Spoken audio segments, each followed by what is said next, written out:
Bonjour à tous, bienvenue à cette 16e édition du forum d'été de Supply Chain Magazine, consacré à un sujet brûlant d'actualité qui fait peur aux riverains, aux habitants des grandes métropoles, qui sèment la panique sur les boulevards, jusque dans les petites ruelles.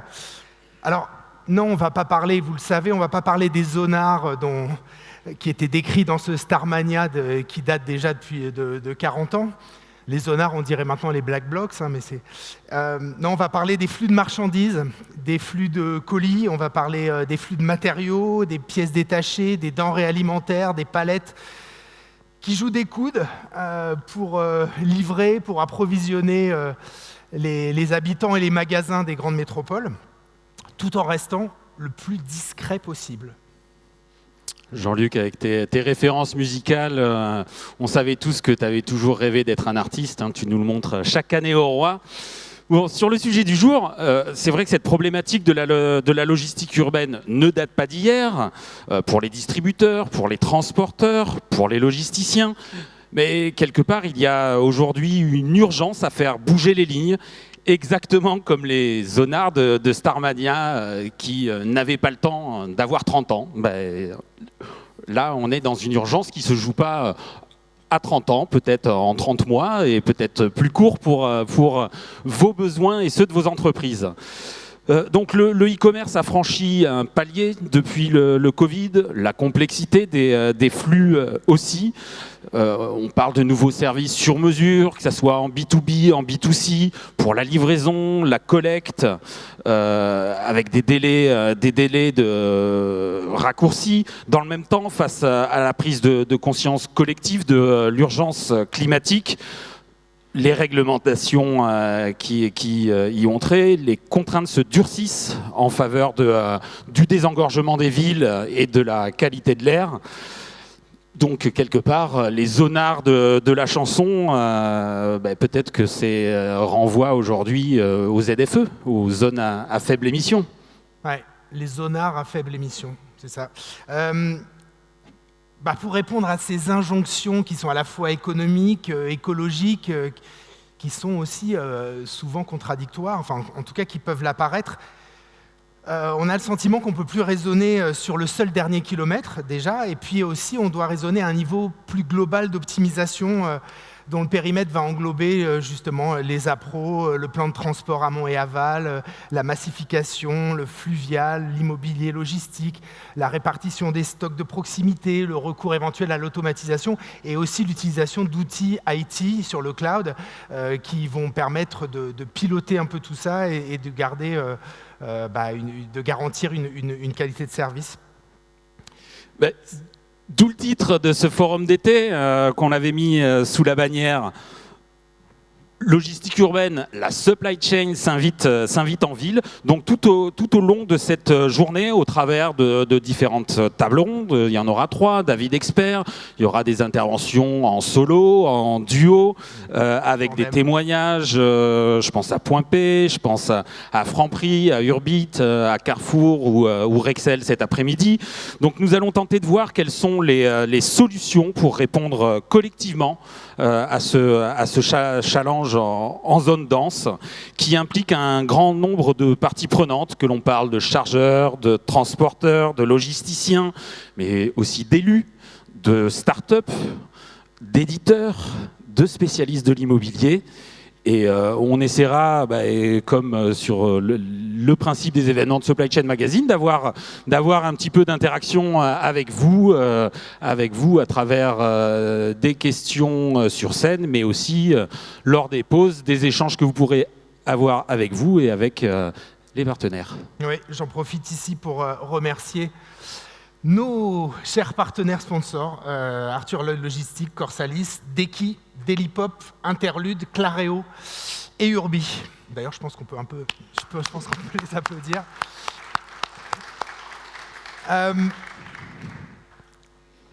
Non, pour entrer dans le vif du sujet, moi je vous propose d'accueillir sur scène Emma Reco, qui est directrice stratégie et développement d'IKEA France et qui va donner un petit peu le ton et lancer cette journée. Emma, je vous laisse la scène et je me mets dans le public.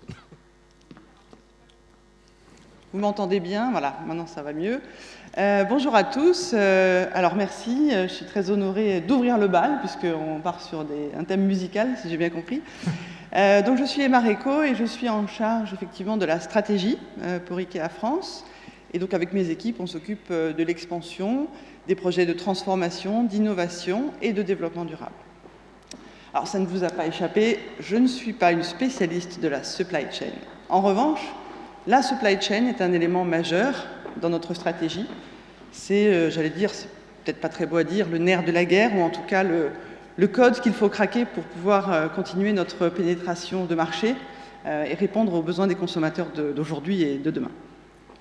Alors, je ne sais pas si on peut avoir accès, je crois qu'il y a une petite présentation, si c'est possible. Sinon, tant pis, comme ça. Sinon... Je clique peut-être? Voilà.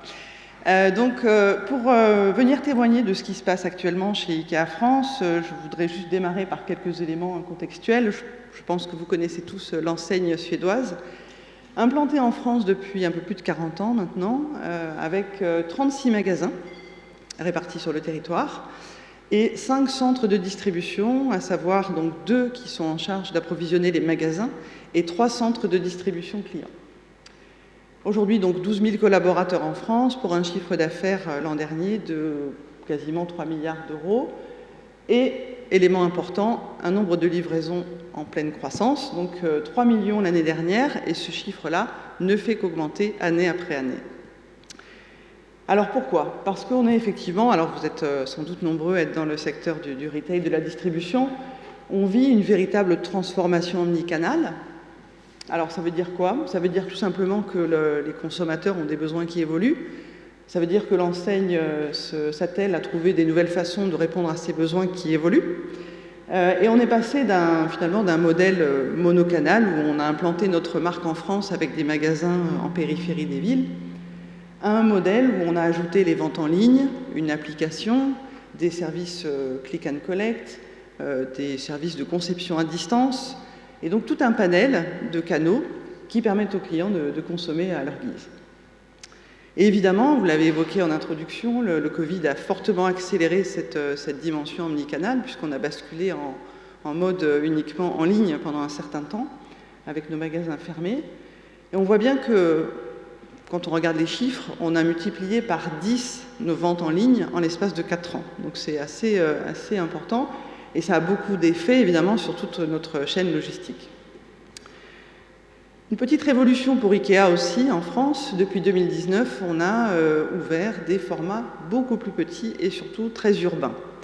Une petite révolution, pourquoi? Parce que c'est vrai que notre modèle initial, c'était des très grands magasins avec tout le stock présent sur site.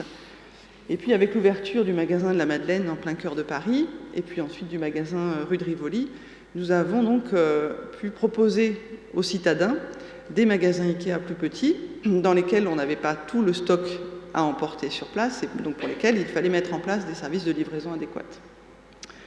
Donc une véritable transformation omnicanale, et ça nous amène une réflexion stratégique sur 2 enjeux. Comment est-ce qu'on peut travailler ces flux de façon optimale, en termes de coûts et d'efficacité, et en parallèle, comment on peut réduire notre impact sur l'environnement. Voilà les 2 sujets clés qu'on mène aujourd'hui concernant la supply chain. Et c'est vrai que pour parler des flux, j'ai souvenir, il y a quelques années, où on suivait nos flux, nos 1, 2, 3 flux. Aujourd'hui, je crois qu'on a un suivi sur 12 à 15 flux, selon que le client est présent physiquement ou pas dans le magasin, s'il commande en ligne ou en magasin, s'il veut emporter la marchandise immédiatement ou la faire préparer, s'il veut être livré, livraison standard, livraison express. Voilà, tout un panel, et surtout, d'où va venir la marchandise? Où est-ce qu'on va aller chercher la marchandise à livrer? Vous ne faites pas encore le montage à domicile. On adore ça. Voilà, donc cette transformation omnicanale nous amène à réfléchir de quelle façon on peut acheminer la marchandise auprès du client de la façon la plus adéquate, la plus optimale. Et c'est vrai que nos centres de distribution, historiquement, n'étaient pas forcément très proches des villes, et il a fallu ramener, on va dire, la marchandise le plus près possible du centre-ville, pour pouvoir limiter le temps de livraison et d'avoir des coûts adaptés. Donc, l'organisation du foncier, c'est quelque chose d'essentiel, et on s'est dit, bon, bah, on va trouver un espace disponible aux portes de Paris. C'est pas chose facile, c'est pas facile, et c'est aussi assez coûteux. Donc, on a eu la chance de pouvoir intégrer le dépôt de Gennevilliers. On a à peu près 50 000 m² de surface. Alors, ce qui est intéressant sur ce dépôt, c'est que c'est sur une verticalité, c'est un dépôt sur 2 niveaux, ce qui permet d'avoir, sur une surface réduite, un peu plus de capacité. Ça, c'est quand? C'est 2019? Ça, c'était 2019. Ouais. C'était vraiment en parallèle de l'ouverture du magasin de la Madeleine, parce que c'était un prérequis. Et puis, on est en train de développer un projet de centre de distribution client à Limay, donc c'est dans les Yvelines, un petit peu plus éloigné, mais vous allez comprendre l'intérêt pour nous, puisque le point commun entre ces 2 sites est qu'ils sont tous les 2 situés sur le territoire des ports de Paris, donc, et on travaille avec Aropa, avec un projet futur de livraison fluviale. Et je vais y venir. L'autre sujet majeur pour nous, ça a été d'utiliser nos actifs existants, les actifs immobiliers qu'on a déjà en France, c'est-à-dire nos magasins, et de pouvoir les transformer en mini-centres de distribution, puisqu'on avait déjà le stock sur place dans nos différents marchés et qu'on livre de plus en plus les clients citadins. On s'est dit on va pouvoir utiliser le stock des magasins et avoir donc un magasin cash and carry, comme on dit, et en même temps un centre de fulfillment. Et ça, c'est aussi un autre sujet majeur de notre stratégie. Alors, tout cet accroissement de livraison est extrêmement intéressant, et en même temps, comment développer nos activités en réduisant notre impact sur l'environnement. Et donc là, on a plusieurs sujets. On a évidemment les transports bas carbone. On n'est pas les seuls, c'est pas nouveau, mais c'est très positif, dans la mesure où on essaye de transformer toute la flotte de livraison avec des transports zéro émission. Donc l'objectif 2025 pour la totalité de la France, mais évidemment les grandes agglomérations sont prioritaires, et Paris notamment.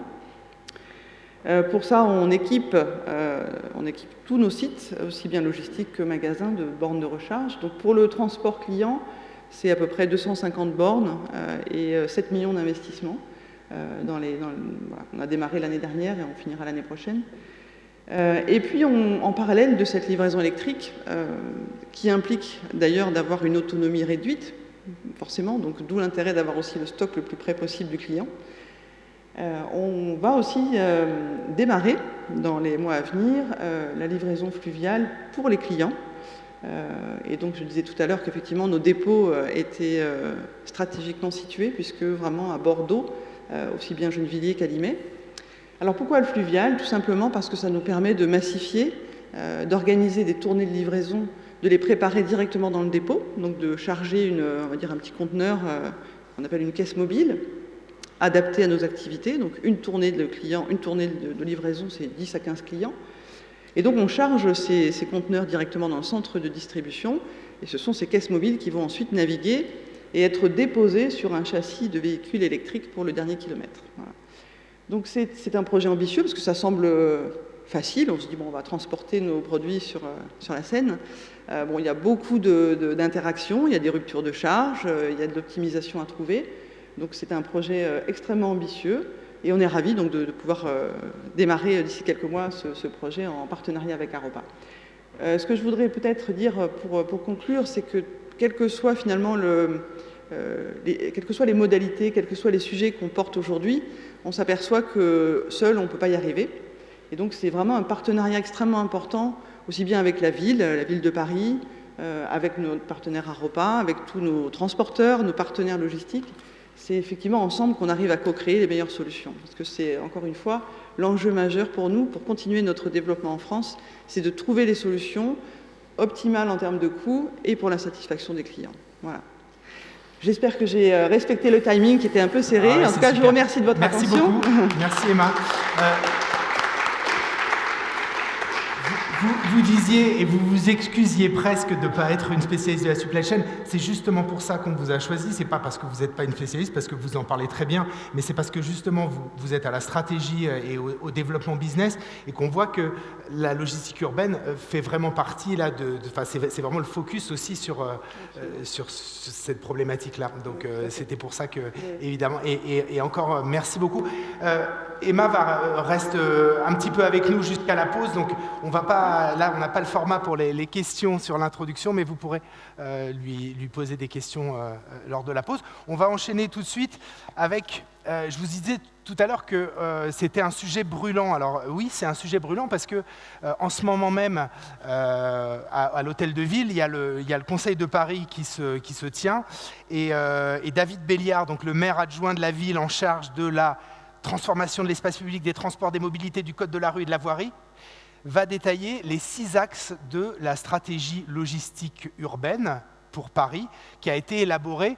Là aussi, c'est un mot-clé qui reviendra sans doute dans la journée, en partenariat, un peu un écosystème avec près de 300 acteurs du transport et de la logistique, voilà, des marchandises.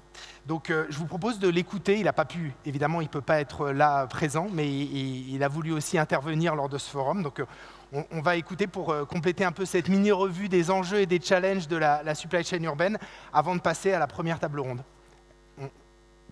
Voilà. Bonjour à toutes et à tous. D'abord, merci beaucoup pour votre invitation à venir partager avec vous le travail que nous menons sur les questions éminemment importantes de logistique urbaine à Paris.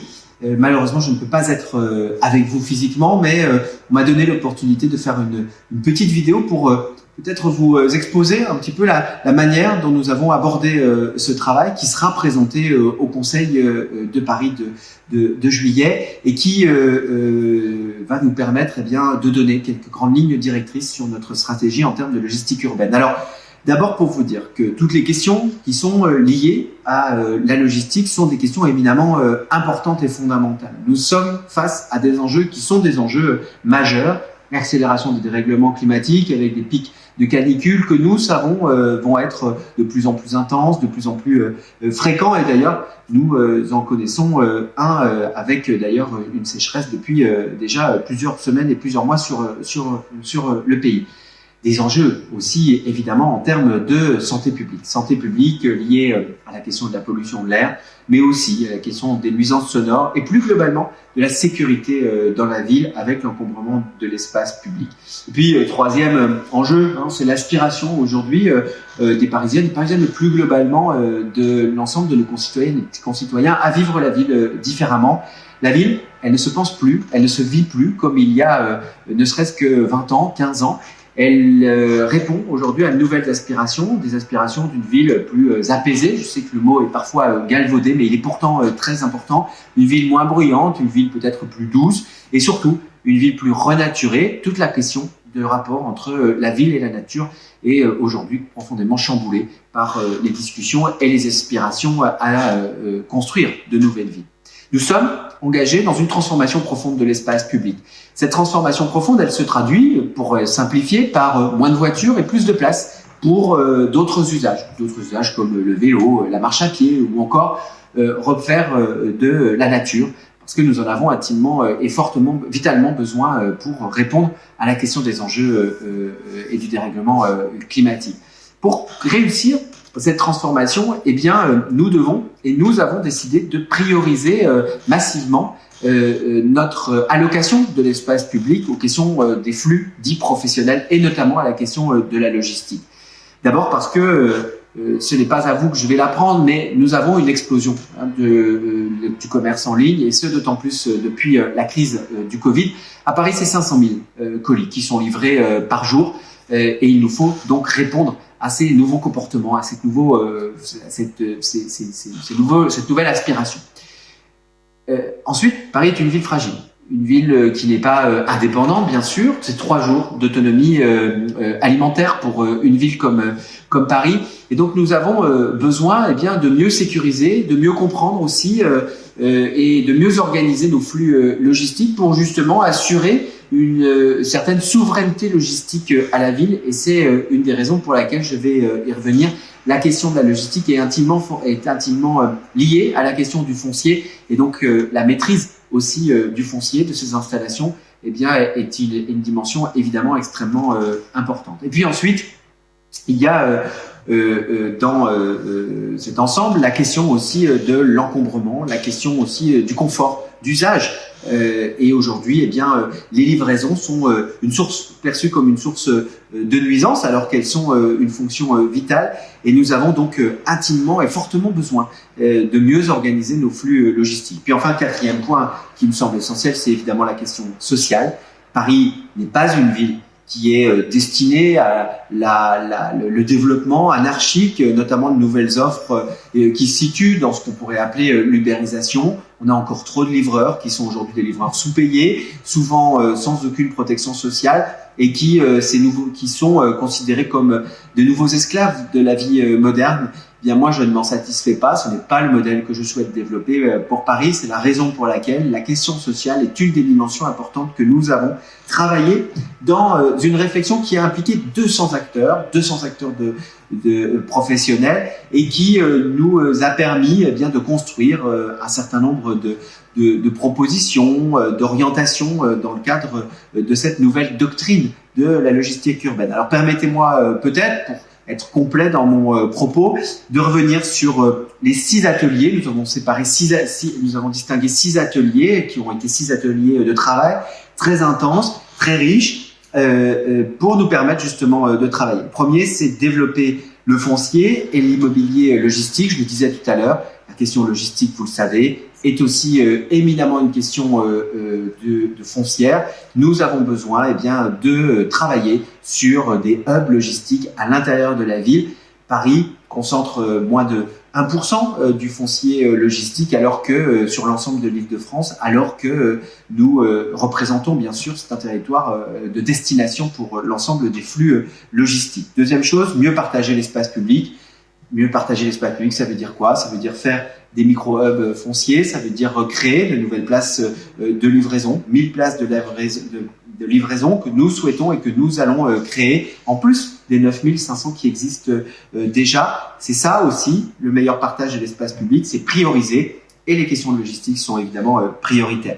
C'est aussi améliorer, j'en parlais, les conditions de travail de celles et ceux qui travaillent dans ce secteur éminemment important, mais aussi parfois dur, parfois brutal, et sur lequel il nous faut ensemble, collectivement, travailler à une meilleure protection, et notamment une meilleure protection sociale.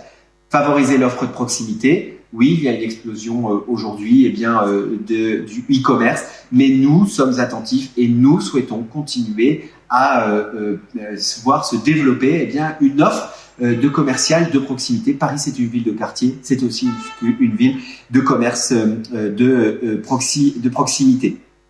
Enfin, évidemment, 2 choses, la logistique de chantier, qui est pour nous un élément important, et c'est un des points, en tout cas un des secteurs qui produit beaucoup de flux logistiques et sur lequel nous souhaitons évidemment travailler avec l'ensemble des acteurs. Et puis enfin, évidemment, transition énergétique. Transition énergétique, c'est aller vers du zéro carbone, c'est aller vers des flux qui soient des flux plus propres, moins bruyants et qui répondent plus aux enjeux climatiques. Ça veut dire quoi? Eh bien, ça veut dire faire basculer vers des motorisations qui sont des motorisations moins polluantes, des motorisations moins impactantes pour le climat. Ça veut dire réinvestir notre axe fluvial qui est la Seine. Bref, ça veut dire changer, accompagner les acteurs vers ces mutations qui sont des mutations extrêmement importantes, qui rentrent dans les mutations et la révolution urbaine que nous sommes en train de mener. C'est un sujet éminemment passionnant, c'est un sujet qui doit tous et toutes nous rassembler. Ces enjeux, ce ne sont pas que les enjeux de la communauté, de la collectivité, ce sont nos enjeux collectifs et je sais qu'ensemble, nous pourrons y répondre et opérer ces transformations qui sont des transformations vitales. On peut l'applaudir même s'il n'est pas là. Bon, c'est ça, merci David. L'exercice était quand même intéressant parce qu'il a parlé de mutation et il a parlé aussi de diversité des flux. Et je pense que là, on touche vraiment au sujet de ta table ronde.